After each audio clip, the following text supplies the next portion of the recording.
নমস্কার বন্ধুরা, আমি ঋত্বিক আর আমাদের চ্যানেল ভবিষ্যৎ দৃষ্টিতে সকলকে স্বাগত জানাই।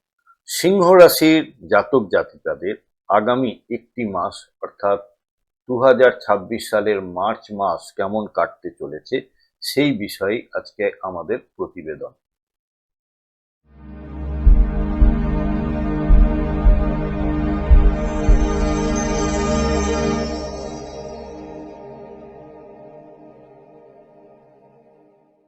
বন্ধুরা, আপনারা যারা যারা আমার চ্যানেলটি অলরেডি সাবস্ক্রাইব করেছেন তাদেরকে জানাই আমার অসংখ্য ধন্যবাদ ও কৃতজ্ঞতা। যারা এখনো সাবস্ক্রাইব করেননি তাদের কাছে আমার বিনীত আবেদন, চ্যানেলটি সাবস্ক্রাইব করুন এবং পাশে থাকুন।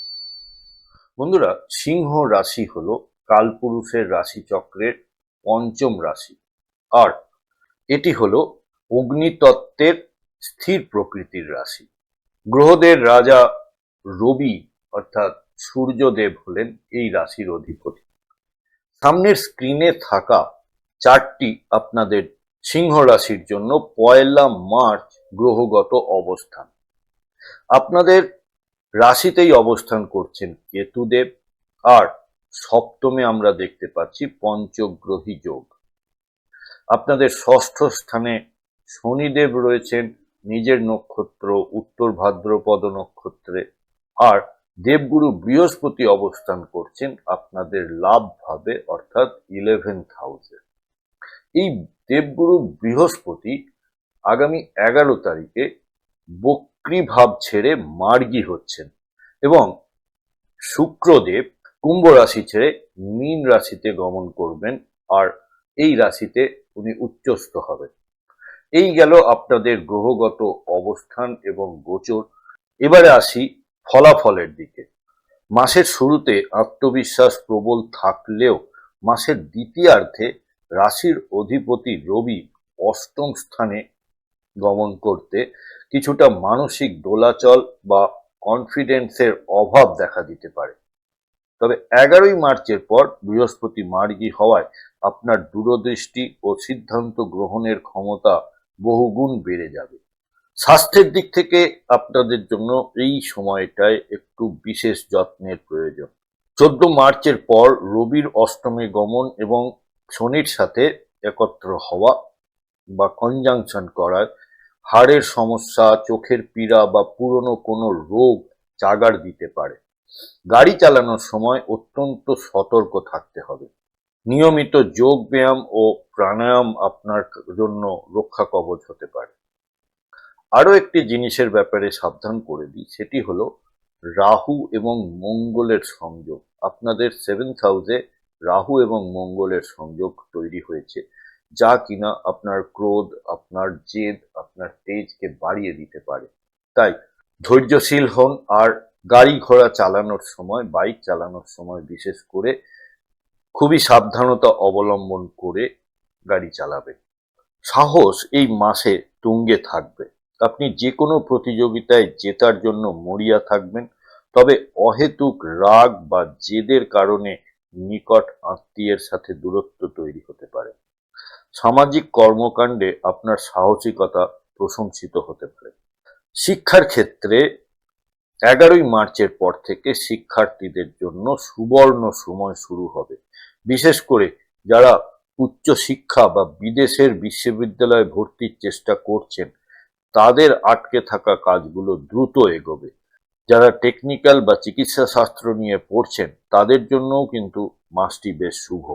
কেরিয়ার বা পেশা জীবনের ক্ষেত্রে বলতে পারি, যারা চাকরিরত তাদের জন্য কর্মক্ষেত্রে কাজের চাপ থাকলেও আপনার বুদ্ধিমত্তার কারণে আপনি জয়ী হবেন। অফিসে বসের সাথে সুসম্পর্ক তৈরি হবে এবং মাসের দ্বিতীয়ার্ধে নতুন কোনো প্রজেক্টের দায়িত্ব পেতে পারে। ব্যবসায়ীদের জন্য মাসটি উত্থান পতনে ভরা। পার্টনারশিপ ব্যবসায় স্বচ্ছতা বজায় রাখুন। রিয়েল এস্টেট বা লোহার ব্যবসার সাথে যুক্ত ব্যক্তিদের জন্য মাসের প্রথম ভাগ বেশ লাভজনক। আর্থিক বিনিয়োগের ক্ষেত্রে আয়ের পথ প্রশস্ত হবে। বকেয়া অর্থ ফেরত পাওয়ার সম্ভাবনা উজ্জ্বল।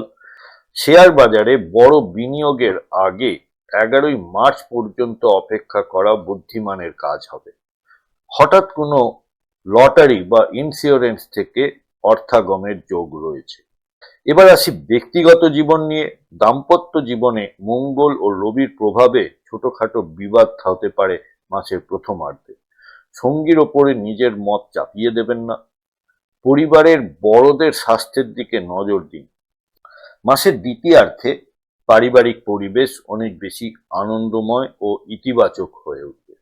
ভ্রমণের ক্ষেত্রে আপনাদের ব্যবসায়িক কারণে দূর ভ্রমণের যোগ রয়েছে, তবে অষ্টমে শনির উপস্থিতির কারণে ভ্রমণের সময় প্রয়োজনীয় ঔষধ ও সতর্কতামূলক ব্যবস্থা সাথে রাখা জরুরি। ধর্মীয় কোনো স্থানে ভ্রমণ মানসিক শান্তি এনে দেবে। এরপর চলে আসি নক্ষত্র ভিত্তিক আলোচনায়। মঘা নক্ষত্র অর্থাৎ কেতুর নক্ষত্রের জাতক জাতিকাদের পিতৃস্থানীয় কোনো ব্যক্তির পরামর্শে আপনার দীর্ঘদিনের সমস্যা মিটে যাবে। যারা পূর্ব ফাল্গুনী নক্ষত্রের জাতক জাতিকা, তাদের শিল্পকলা বা বিনোদনের জগতে ব্যক্তিদের জন্য 11ই মার্চের পর বড় কোনো অফার আসতে পারে। আর উত্তর ফাল্গুনী নক্ষত্রের জাতক জাতিকাদের সামাজিক কাজে মান সম্মান বাড়বে, তবে স্বাস্থ্যের অবনতি এড়াতে বিশ্রাম নিন। প্রতিকার হিসেবে বলবো যে প্রতিদিন সকালে সূর্যদেবকে জল ও অর্ঘ্য অর্পণ করুন এবং সূর্য প্রণাম মন্ত্র জপ করুন। শুভ তারিখ হলো 1, 6, 15, 19, 28 এবং 31 মার্চ। বন্ধুরা, আমাদের এই ডিসকাশনে কোনো পার্টিকুলার চার্ট ধরে বা গ্রহের অবস্থান ধরে কিন্তু কোনো কথা বলা হচ্ছে না। আপনার কোনো হাউসে যদি সমস্যায় থাকে বা জীবনে কোনো ধরনের সমস্যার সম্মুখীন হন, তাহলে আপনারা ভবিষ্যৎ দৃষ্টির সাথে যোগাযোগ করতে পারেন এবং আমাদের কাছ থেকে আপনারা কনসালটেশন নিতে পারেন। আপনাদের ন্যাটাল চার্ট বা গ্রহগত অবস্থান জন্মকালীন, তার সাথে দশা অন্তর্দশা এবং আগামী দিনের যে ট্রানজিট এবং তার প্রভাব, এই সব মিলিয়ে আপনারা একটি রেজাল্ট বা সলিউশন আমাদের থেকে পেতে পারেন। কন্ট্যাক্ট নাম্বার এবং ওয়েবসাইট এবং চেম্বারের অ্যাড্রেস সবই দেওয়া হলো, আপনারা সময় মতো যোগাযোগ করতে পারেন। বন্ধুরা, প্রতিবেদনটা যদি ভালো লেগে থাকে তাহলে প্লিজ লাইক, কমেন্ট, শেয়ার করতে ভুলবেন না। আর চ্যানেলে নতুন হলে প্লিজ সাবস্ক্রাইব করে পাশে থাকা বেল নোটিফিকেশন আইকনটি প্রেস করে দেবেন। সিংহ রাশির জাতক জাতিকাদের আগামী একটি মাস খুব ভালো কাটুক, ঈশ্বরের কাছে এই প্রার্থনা নিয়েই আজকের প্রতিবেদনটি শেষ করছি। সকলে খুব ভালো থাকবেন।